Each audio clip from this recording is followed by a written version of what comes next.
விதியை வெல்லும் நட்சத்திர வகுப்பு தொடங்கும் நாள் செப்டம்பர் 5 முதல் 11 வரை 7 நாட்கள் அதிகாலை 4:30 மணியிலிருந்து 5:30 மணி வரை 1 மணி நேர வகுப்பாக ஜூம் ஆன்லைன் வாயிலாக நடைபெற இருக்கு. ஸ்கிரீன்ல தெரிகிற நம்பருக்கு கால் பண்ணி உடனே முன்பதிவு செய்து கொள்ளவும். ஒரு விதியை மாற்றி அமைக்கக்கூடிய வல்லமை ஒருவருடைய பக்திக்கும் அந்த பக்தியின் அடிப்படையில் இருக்கக்கூடிய இசைக்கும் உண்டு.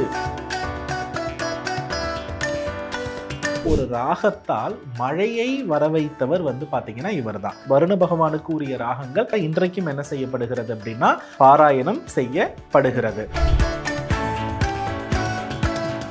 பாம்பினுடைய வாய் அகன்றிருக்கும், வால் பகுதி குறுகி இருக்கும். இரண்டையும் வெட்டியதில் தான் தலைப்பகுதி ராகு என்றும் வால் பகுதி கேது என்றும் இந்த இடத்துல நம்ம முன்னோர்கள் நமக்கு. இப்ப வயலின் எடுத்துக்கலாம், அதே போல பாத்தீங்கன்னா வீணை எடுத்துக்கலாம். இது நரம்பு சம்பந்தப்பட்ட நோய்களை தீர்க்க வல்லது. அதே போல தோல் கருவிகளினுடைய இசைகள் இருக்கு இல்லையா, எந்த ஒரு கிரகம் தன் ஆட்சி பெற்ற இடத்திலிருந்து 11ஆம் இடத்தில் உச்சம் பெறுகிறதோ அது பொருளாதாரத்தை தரக்கூடிய கிரகம். அப்ப அதன் அடிப்படையில பார்க்கும்பொழுது நேயர்கள் அனைவருக்கும் வணக்கம். இன்னைக்கு இந்த கலந்துரையாடல்ல நம்ம கூட ஜோதிடர் மற்றும் பிரணவ வாஸ்து நிபுணர் சிவகுரு ரூபன் டாக்டர் ஜி சத்யசீலன் குருஜி அவர்கள் கூட தான் நேரம். குருஜி வணக்கம். ஸ்ரீ குருப்பியோ நமஹா, ஸ்ரீ மாத்ரே நமஹா, ஓம் அகத்தி சாயி நமஹா. இறையடியார்கள் அனைவருக்கும் அன்பான வணக்கங்கள். வணக்கம் குருஜி. இப்போ யூடியூப்ல சமீப காலத்துல நிறைய பதிவுகள் பார்க்குறோம். என்னன்னா அந்த கிரக பயிற்சிகளோ இல்லை வேற ஏதாவது ஒரு கிரகண காலங்களோ இந்த மாதிரி வரும்போது பொதுவா இந்த ராகங்களை கேளுங்க, உங்களுக்கு இந்த கிரகத்துக்கான பிரச்சனைகள்லேருந்து தீர்வு வரும்னு சொல்லி நிறைய இசை ராகங்கள் பேர் சொல்லி அதுக்கான பாடல்கள் கேட்க சொல்றாங்க. இதை பத்தி உங்களோட கருத்து? அதாவதுமா, ராகங்கள் அப்படின்னு சொல்லும் பொழுது, இசை அப்படின்னு சொல்லும் பொழுது நமக்கு ஞாபகத்திற்கு வரக்கூடிய தெய்வம் பார்த்தீங்க அப்படின்னா சரஸ்வதி தேவி தான். அவங்கள தான் நம்ம இசை பேரரசி அப்படின்னு சொல்கிறோம். அவர்களுடைய அருள் இருப்பவர்கள் தான் பார்த்தீங்கன்னா பூமியில் என்ன பண்ணுறாங்கன்னா இசையில் சிறந்து விளங்கக்கூடிய நிலையை பெறுகிறார்கள். பொதுவாக ஒரு ஜோதிட காரகத்துவ அடிப்படையில் இசை என்பதனுடைய பலம் எதற்காக அப்படின்னா, இசை கருவிகள் நிறைய இருக்கிறது.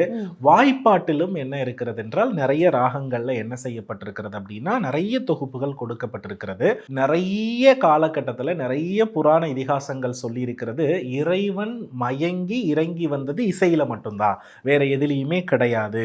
அதே போல ராவணனுடைய இசைக்கு ஒரு மலையே உருக வைத்த நிலையும் இந்த இடத்துல இருக்கிறது.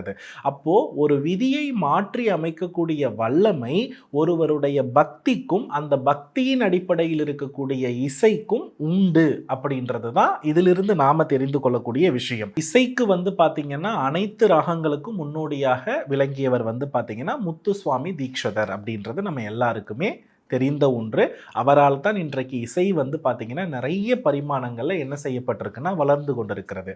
இவர் செய்த அதிசயம் என்ன அப்படின்னா, தன்னுடைய பயன்படுத்திய ஒரு ராகத்தால் மழையை வரவைத்தவர் பார்த்தீங்கன்னா இவர் தான். அதன் அடிப்படையில் இன்றைக்கும் பார்த்தீங்கன்னா வருண பகவானுக்கு உரிய ராகங்கள் அவர் குறிப்பிட்ட ராகத்தில் தான் இன்றைக்கும் என்ன செய்யப்படுகிறது அப்படின்னா பாராயணம் செய்யப்படுகிறது. வேதங்கள்ல சாம வேதம்னு ஒரு வேதம் இருக்கிறது. இந்த வேதத்தில் பார்த்தீங்கன்னா இசைக்கும் அந்த இடத்துல பார்த்தீங்க அப்படின்னா மந்திரங்களினுடைய ஒலிக்கும் தான் பார்த்தீங்கன்னா முக்கியத்துவம் கொடுக்கக்கூடிய வேதமாக இருக்கிறது. அதன் அடிப்படையில் பார்த்தோம்னா 9 கிரகங்களுக்கும் 9 விதமான ராகங்கள் இங்கு என்ன செய்யப்பட்டிருக்கிறது என்றால் கொடுக்கப்பட்டிருக்கிறது. இப்போ ஒரு அடிப்படையான விஷயம் தெரிஞ்சுக்கணும். பொதுவா இசை கருவிகளினுடைய பயன் எதற்கு அப்படின்னு நம்ம கவனிச்சு பார்த்தோம்னா, பொதுவா பாத்தீங்கன்னா வாதம் தான் இருக்கிறதுலயே பாத்தீங்கன்னா ரொம்ப அதிகப்படியான நோய்னு சொல்லுவாங்க. வாதம் முத்திருச்சு, பித்தம் முத்திருச்சுன்னா அவனுடைய வாழ்க்கையும் முடிவுல முத்தி போய் நிக்குதுன்னு ஒரு நிலை சொல்லுவாங்க. அதுல வாத்திய கருவிகளினுடைய பட்டியல்கள் நம்ம நிறைய சொல்லிக்கிட்டே போகலாம். அதுல ராகு கேது தோஷத்திற்கு ஒரு நிவாரணம் அளிப்பது 2 கருவிகள் தான். ஒன்று நாதஸ்வரம், இன்னொன்று பாத்தீங்கன்னா வீணை. இது எல்லாத்துக்கும் அதே போல நவகிரகங்களுக்கும் நிறைய தொடர்பு இருக்கிறது. இப்ப நாதஸ்வரத்தினுடைய வடிவத்தை நம்ம பார்த்தோம்னா ஒரு பாம்பு போல நம்ம என்ன பண்ணிக்கலாம்னா மனதில் பதிய வைத்துக் கொள்ளலாம். காரணம் என்னன்னா, பாம்பினுடைய வாய் அகன்றிருக்கும், வால் பகுதி குறுகி இருக்கும். இரண்டையும் வெட்டியதில் தான் தலைப்பகுதி ராகு என்றும் வால் பகுதி கேது என்றும் இந்த இடத்துல நம்ம முன்னோர்கள் நமக்கு சொல்லியது. அதே போலவே என்னவா இருக்கும்னா ஊதக்கூடிய பகுதி குறுகியும் அந்த ஒளி வெளிவரக்கூடிய பகுதி எப்படி இருக்கும்னா அகன்றும் இருக்கும். 7 ஓட்டைகள் வந்து சப்த ஸ்வரங்களாக இருக்கும். ஸோ ராகு கேதுவிற்கு இடையில் நடுவில் 7 கிரகங்கள். ஸோ கிட்டத்தட்ட 9 கிரகங்களுடைய ஒரு பாகமாக ஒரு நாதஸ்வரம் வருகிறது. இதன் அடிப்படையில் தான் ஒரு ஆலயத்துல வந்து பாத்தீங்கன்னா திருப்பள்ளி எழுச்சியிலிருந்து எந்த ஒரு சுபகாரியங்களுக்கும் அந்தந்த தெய்வங்கள் எந்த கிரகத்தின் அதிதேவதை என்பதை பொறுத்து அந்த ராகங்கள் என்ன செய்யப்படும் என்றால் வாசிக்கப்படும். அதன் அடிப்படையில் நம்ம கவனித்து பார்த்தோம் அப்படின்னா நரம்பு கருவிகள் இருக்கிறது இல்லையா, இப்போ வயலின் எடுத்துக்கலாம், அதே போல வந்து பார்த்தீங்கன்னா வீணை எடுத்துக்கலாம். இது வந்து நரம்பு சம்பந்தப்பட்ட நோய்களை தீர்க்க வல்லது. எந்த அளவுக்கு அந்த இசைக்கருவிகள் நம்ம கத்துக்கிறோம் வாசிக்கிறோமோ அந்த அளவுக்கு நரம்பு சம்பந்தப்பட்ட நோய்கள் நமக்கு முழுமையாக தீரும். அதே போல வந்து தோல் கருவிகளினுடைய இசைகள் இருக்கு இல்லையா, இதை நாம் கேட்கின்ற பொழுது நம்மளுடைய தோல் சம்பந்தப்பட்ட உபாதைகள் நீங்கும். அதே போல வந்து பாத்தீங்கன்னா புல்லாங்குழல் நாதஸ்வரம் இருக்கிறது இல்லையா, இது வந்து நம்மளுடைய உடம்புல வந்து பாத்தீங்க அப்படின்னா ஆகாய பூத குறைபாடுகளை சரி செய்யும். அதனால ஆகாய பூதம் எங்கு வேலை செய்கிறது அப்படின்னா நம்மளுடைய மூளை பகுதி தான். அப்போ கிட்டத்தட்ட ஆகாய பூதத்தோடு தொடர்பாகி இருப்பதனால்தான் இந்த நாதஸ்வரம் புல்லாங்குழல் இசைக்கு நம்மளுடைய மனநிலையை மாற்றக்கூடிய தகுதி உண்டு. லக்னாதிபதி ஒரு ஜாதகத்தில் வலுவாக இருக்க பிறந்தவர்கள் இசையின் மீது அதிக நாட்டம் உடையவர்களாக இருப்பார்கள். யாருக்கெல்லாம் என்னால் பாட்டு கேட்காம இருக்கவே முடியாது, ஏதோ ஒரு வகையில் சுச்சுவேஷனுக்கு தகுந்த மாதிரி பாடல்களை ரசிப்பேன் அப்படின்னா அவர்களுடைய ஜாதகத்தில் லக்னாதிபதி மிக வலுவாக இருக்கிறார் என்று பொருள். அப்போ லக்னாதிபதி தோஷம் அடைந்திருக்கிற யாவருக்குமே இசை வந்து ஒரு நல்ல பிரயாச்சித்த விஷயத்தை என்ன பண்ணும்னா கொடுக்கும். அதன் அடிப்படையில் வந்து 9 கிரகங்களுக்கும் முத்துசுவாமி தீட்சிதர் அவர்கள் 9 ராகங்களை நமக்கு தந்து கொண்டு போயிருக்கிறார். அந்த ராகங்களை நாம் புரிந்து கொண்டு அதனை நாதஸ்வர இசையில் நாம் கேட்கின்ற பொழுது, அதிலும் குறிப்பாக ஆலயத்தில் அதை கேட்கின்ற பொழுது நம் துன்பம் அனைத்தும் என்னாகும்னா பறந்தோடிவிடும். ஒரு மனிதனை வந்து அகங்காரமாக இருக்கக்கூடிய மனிதனை அமைதிப்படுத்தக்கூடிய தன்மை எதற்கு இருக்கின்றால் இந்த நாதஸ்வர இசைக்கு உறுதியாக இருக்கிறது. ஆகையினால செவ்வாய் காரகத்துவம் உச்சமடைந்த யாவருக்குமே இந்த இடத்துல அதிர்ஷ்ட குறைவு என்பதுதான் எப்பொழுதுமே இருக்கும். அதை அமைதிப்படுத்துவதற்கு உதவி செய்வதுதான் நாதஸ்வர இசை. அப்போ நீங்க இந்த இடத்துல என்ன பண்ணலாம் அப்படின்னா உங்களுக்குன்னு ஒரு தசாபுத்தி நடக்கும். அந்த தசாபுத்திக்கு யார் அதிதேவதை அப்படின்றது நமக்கு நன்றாக தெரியும். இப்போ உதாரணமா சூரியனுக்குரிய அதிதேவதை என்றால் சிவபெருமான், சந்திரனுக்குரிய அதிதேவதை என்றால் பார்வதி தேவி அப்படின்னு நம்ம சொல்றோம் இல்லையா, செவ்வாய்க்கு என்றால் முருகன், விநாயகருக்கு வந்து கேது அப்படின்னு நம்ம சொல்றோம் இல்லையா. அந்த அதிதேவதைகள் உள்ள ஆலயத்தில் இருக்கக்கூடிய நாதஸ்வர வித்வானை அந்த ராகத்தோடு உள்ள இசையை வாசிக்க செய்து இறைவனுக்கென்று அந்த கிரகங்களுக்குரிய அதிதேவதைக்குரிய பொருட்களை எல்லாம் தந்து வழிபடும் பொழுது அந்த தோஷம் விலகு. பொதுவாக 72 ராகங்கள் குறிப்பிடப்படுது. இதுல நவகிரகம் 9 தான். ஆனா ஏன் முத்துசுவாமி தீட்சிதர் 9 ராகத்தை மட்டுமே வச்சார் அப்படிங்கிற ஒரு கேள்வி நேயர்களுக்கு வரும். நிச்சயமா. அதாவது வந்து பாத்தீங்கன்னா எந்த ஒரு தத்துவமும் நான் நிறைய முறை சொல்லியிருக்கேன், இறைவன் ஒளி வடிவாகத்தான் என்ன செய்கிறார் என்றால் இருக்கிறார் அப்படின்னு சொல்லியிருக்கிறோம். அதுல வந்து பாத்தீங்கன்னா நாத தத்துவம் என்றைக்குமே வந்து பாத்தீங்கன்னா விதியை மாற்றக்கூடியது. அந்த நாத தத்துவத்தில் இருப்பதுதான் இசையும். அப்போ நாம நல்லா ஒரு விஷயத்தை இங்க புரிஞ்சுக்கணும். ஒவ்வொரு கிரகத்திற்கு இருக்கக்கூடிய ராகங்களினுடைய அதிர்வுகள் இருக்கு இல்லையா, அது நம்மளுடைய உடம்புல ஒவ்வொரு கிரக உறுப்புகளையும் என்ன செய்கிறது என்றால் சீர் செய்கிறது. இப்ப உதாரணமாக வந்து பாத்தீங்கன்னா இப்ப சூரிய பகவானிற்கென்று சௌராஷ்டிரம் அப்படின்ற ஒரு ராகம் குறிப்பிடப்பட்டிருக்கின்றார். நம்மளுடைய உடம்புல சூரியன் கட்டுப்பாட்டுக்குள் இருப்பது வலது கண், எலும்பு, மூளை. இது மூன்றும் அந்த ராகத்தில் இருக்கக்கூடிய அதிர்வின் பால் மாறுபடுகிறது, நலமடைகிறது. இது உண்மை கேட்டு பார்த்தாதான் அது நமக்கு புரியும். அப்போ சூரியனுக்குரிய அதிதேவதையா நம்ம என்ன சொல்லுவோம் அப்படின்னா இப்ப சைவ மார்க்கத்தில் சிவபெருமானை தான் இந்த இடத்துல நம்ம என்ன பண்ணுறோம்னா குறிப்பிடுகிறோம். இப்ப சூரியனுக்குரிய பொருளாக நம்ம என்னெல்லாம் இந்த இடத்துல எடுத்து கொடுப்போம்னா தீபங்கள் தான் நம்ம என்ன பண்ணுவோம்னா சூரியனுக்குரிய வழிபாட்டு பொருள். அப்போ சிவபெருமானுக்கு முழுமையான அபிஷேகம் செய்து தீப தான தானத்தை செய்து ஒளிமிக்க அந்த தீபாராதனை காண்பிக்கக்கூடிய நிலையில் சௌராஷ்டிர ராகத்தினால் இறைவன நாதத்தினால் நம்ம வழிபடும் செய்யும் பொழுது நம் உடலில் சூரிய பகவான் பரிகார நிலையை பெறுகிறார். Very simple. சூரியனுக்கென்று இருக்கக்கூடிய ராகு கேது தோஷ கிரக யுத்திகளை இது நீக்குகிறது. அன்றிலிருந்து நம்மளுடைய உடலும் மனமும் நலம் அடைகிறது. அப்படி நலம் அடைவதனால் நம் செயல் வெற்றி அடைகிறது. பரிகாரம் என்பது ஒன்றும் கிடையாது. நம் உடலுக்கும் மனதிற்கும் நாம் செய்த தீங்கே அசுர கிரகங்களால் நாம் எடுக்கக்கூடிய முயற்சியை தடுத்து நிறுத்தும். அதற்கு இந்த செயல்கள் எல்லாம் அந்த தடைகளை நீக்கி நம்ம அடுத்த நிலைக்கு நம்ம எடுத்து செல்லும். நம்பிக்கையோடு செய்தால் வெற்றி உறுதி. அதன் அடிப்படையில் சூரிய பகவானுக்கு சொல்லியாச்சு. அடுத்து சந்திர பகவான் அப்படின்னு நம்ம எடுத்துக்கிட்டோம்னா இது அம்பாளை நம்ம என்ன சொல்கிறோம் அப்படின்னா அதிதேவதையாக இந்த இடத்துல குறிப்பிடுகிறோம்.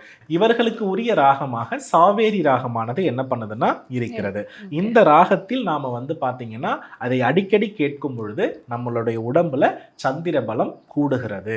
அதற்கு அடுத்தபடியா செவ்வாய் பகவான். செவ்வாய் பகவானுக்குரிய ராகம் என்ன அப்படின்னா சுருட்டி எனும் ராகம் செவ்வாய் பகவானுக்குரிய ராகமாக இருக்கிறது. இப்போ நான் சொல்லிக்கிட்டு இருக்கக்கூடிய இந்த ராகத்தின் தன்மை ஒரு பொழுதுபோக்கின் அடிப்படையில் கூட நம் மனதை என்ன பண்ண முடியும்னா ஒருநிலைப்படுத்த முடியும். இப்ப உதாரணமா செவ்வாய் பகவானுக்கு பரிகாரமா முருகனை போய் பாருங்க, கந்த சஷ்டி கவசம் படிங்க, குங்கும தானம் வாங்கி கொடுங்க, அதே போல பாத்தீங்க அப்படின்னா அசுர தெய்வங்களை நிறைய கும்பிடுங்க, இப்படிலாம் சொல்லுவாங்க. இப்போ செவ்வாய் பகவான் சுபப்படுவதற்கு நாம் அமைதியான நிலையில ஒரு இடத்துல பயணம் செய்து கொண்டிருக்கும் பொழுது கூட ஒரு ஹெட்போனை மாட்டிட்டு இந்த ராகத்தை கேட்டு கண்ணை மூடிண்டாலே நமக்கு அந்த பலன் உறுதியாக கிடைக்கும். ஆக்சுவலி இதை எப்படி கேட்கணுன்றத சொல்றேன்.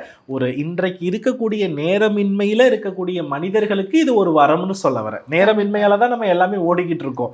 சோ அப்போ அதற்கு இது ஒரு மாற்று பரிகாரமாக என்ன பண்ணுதுன்னா இருக்கிறது. எங்க நம்ம இருந்தாலும் நவகிரகத்திற்கு பரிகாரத்தை இசையின் மூலமாக பிரயாச்சித்தம் நம்மளால என்ன பண்ண முடியும், எடுத்துக்க முடியும் என்பதற்கு ஒரு வாய்ப்பு. அதன் அடிப்படையில் செவ்வாய் பகவானுக்கு சுருட்டி ராகமாக இந்த இடத்துல என்ன பண்ணப்படுதுன்னா சொல்லப்படுகிறது. அடுத்து புத பகவான் அப்படின்னு எடுத்துக்கிட்டோம்னா நாட்டுக்குறிஞ்சி ராகம் பாத்தீங்க அப்படின்னா புத பகவானுக்கு உரிய ராகமாக சொல்லப்படுகிறது. குரு பகவானிற்கு பாத்தீங்கன்னா அடானா அப்படின்ற ராகம் குரு பகவானுடைய ராகம். நிறைய பதிவுகள்ல நீங்க பார்த்திருப்பீங்க அடானா ராகம் கேட்டால் பணம் வரும்னு. ஆக்சுவலி குரு பகவானை தனக்காரகன் அப்படின்றத அறிவுறுத்தி இருக்கிறாங்க. அதனால வரும். நல்ல ஒரு விஷயத்தை புரிஞ்சுக்கோங்கம்மா. தனத்தை அதிகம் தருபவன் யார் என்றால் சந்திர பகவான். காரணம் என்ன அப்படின்னா எந்த ஒரு கிரகம் தான் ஆட்சி பெறும் வீட்டிலிருந்து 11ஆம் இடத்தில் உச்சம் பெறுகிறதோ அதுதான் பணம் கொடுக்கும் கிரகம். குரு பகவான் எடுத்துக்கிட்டீங்கன்னா தன் ஆட்சி பெற்ற வீடான மீன ராசியிலிருந்து 11ஆம் இடத்தில் அவர் நீச்சம் பெற்றிருப்பார். சந்திர பகவான் ஆட்சி பெற்ற கடக ராசியிலிருந்து 11ஆம் இடம் என்று சொல்லக்கூடிய ரிஷப ராசியில் அவர் என்னாகி இருப்பார்னா உச்சம் அடைந்திருப்பார். சுக்கிர பகவான் தான் ஆட்சி பெற்ற வீடான ரிஷபத்திலிருந்து 11ஆம் இடமான மீனத்தில் உச்சம் அடைந்திருப்பார். எந்த ஒரு கிரகம் தன் ஆட்சி பெற்ற இடத்திலிருந்து 11ஆம் இடத்தில் உச்சம் பெறுகிறதோ அது பொருளாதாரத்தை தரக்கூடிய கிரகம். அப்ப அதன் அடிப்படையில பார்க்கும் பொழுது சுக்கிரனும் சந்திரனும் தான் பொருள் வரவை உருவாக்கக்கூடிய கிரகம். அதை அனுபவிக்கக்கூடிய வாய்ப்பு தான் குரு பகவான் தருகிறார். அந்த அமைதியான மனநிலையை தான் குரு பகவான் தருகிறார். என்னதான் பணத்தை உருவாக்கினாலும் ஒரு மனிதன் பிறந்திருக்கிறார் அப்படின்னா பெண் வசியம் நிறைய இருக்கிறது வேற, மனைவியாக அவனுக்கு நிறைய கடமைகள் செய்து அந்த மஞ்சளும் குங்குமமும் காரணமா இருக்கிறதுன்றது வேற. உலகத்துல எல்லாமே பெண் தான். ஆனா அந்த மனைவி கொடுக்கக்கூடிய கைங்கரியத்தை தான் வேதமும் தர்மமும் என்ன பண்ணுது, ஏற்கிறது. கரெக்ட் தானே? அப்போ பாத்தீங்கன்னா அதுலதான் இந்த இடத்துல கிரகங்கள் என்ன ஆகுதுன்னா வேலை செய்கிறது. அப்படி பார்க்கும் பொழுது இந்த ஒரு சூக்ஷமத்தை அழகா புரிஞ்சுக்கணும். ஆகையினாலதான் சுக்கிரனும் சந்திரனும் ஒரே இடமான ரிஷபராசியில் வலுவடைகிறார்கள். அதனாலதான் ரிஷபராசிய தனராசி என்றும் குடும்ப ராசி என்றும் சொன்னதுக்கான அடிப்படை காரணம். அப்போ குரு பகவான் என்பவர் அனுபவிப்பதற்கான மனநிலையை மட்டுமே கொடுப்பவரே தவிர அவர் பாத்தீங்கன்னா பொருளாதாரத்தை கொடுப்பவர் அல்ல.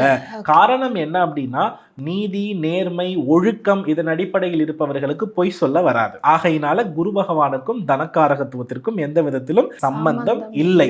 அடானா ராகம் என்பது ஒரு மனிதனுக்கு எதை கொடுக்கும் என்றால் மன தெளிவை கொடுக்கும். அந்த மன தெளிவு எதனால் ஒரு மனிதனுக்கு நடக்கும்னா ஒரு குரு உபதேசம் கேட்கறதால நடக்கும். இல்லைன்னா குரு காரகத்தினுடைய பிரதிபலமாக விளங்கக்கூடிய ஆலயங்களுக்கு செல்லும் பொழுது ஒரு பதில் கிடைக்கும். இந்த குரு பகவானுடைய பதில் நமக்கு கிடைத்து விட்டாலே இந்த இடத்துல அனுபவிக்கக்கூடிய வாய்ப்புகள் உண்டு.